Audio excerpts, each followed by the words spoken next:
All right, job board fans. So, some big news this week over on the SHRM website, the Society for Human Resources Management.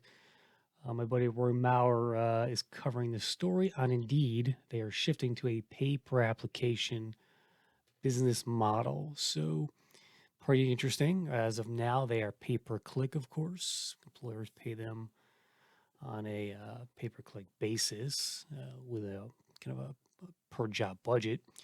But let's take a look at what they're going to be doing here. So, um, Indeed is migrating from a pay-per-click pricing plan to a pay-per-application model.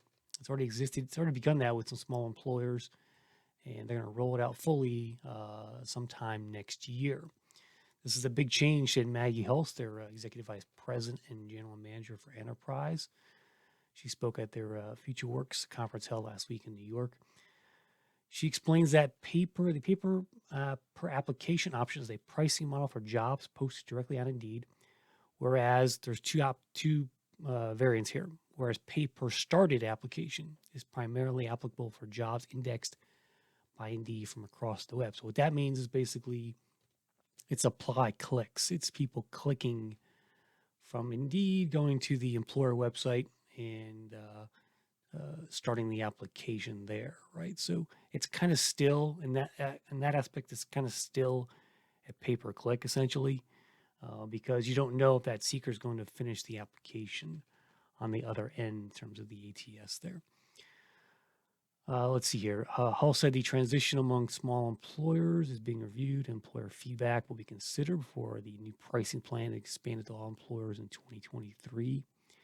At that point, pay-per-click pricing will no longer be an option once the transition has been completed.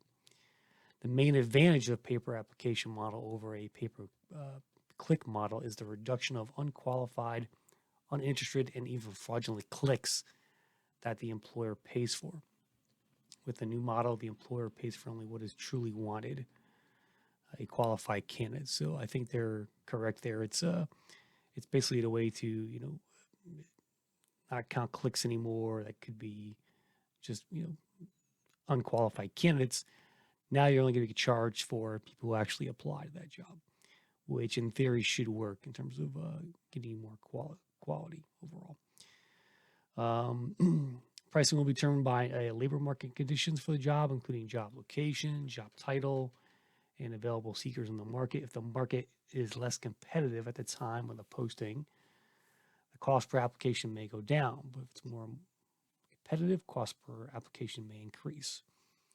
Employers will know upfront what applications will cost and can either choose to receive applications up to a set limit or can pause a job or close a job when goals are met, they say. And there's some guardrails set up to help ensure that employers are paying for the results they want. As part of the experience, employers will be encouraged to set deal breaker questions or must have requirements, and Indeed will not charge if they are not met, it says.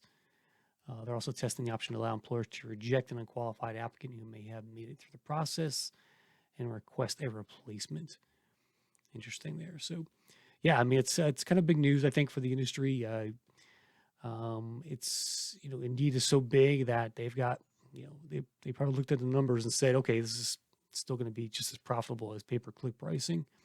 So I don't expect other job boards to follow this yet. Maybe a few years down the road, you'll start seeing more of these news announcements. But anyway, Indeed's paper application or paper started application is coming to employers in 2023. Interesting. So that's it for now. I'll catch you next time on the show. Thanks for watching, and jobboardsecrets.com for all your job board marketplace news and information. See you next time.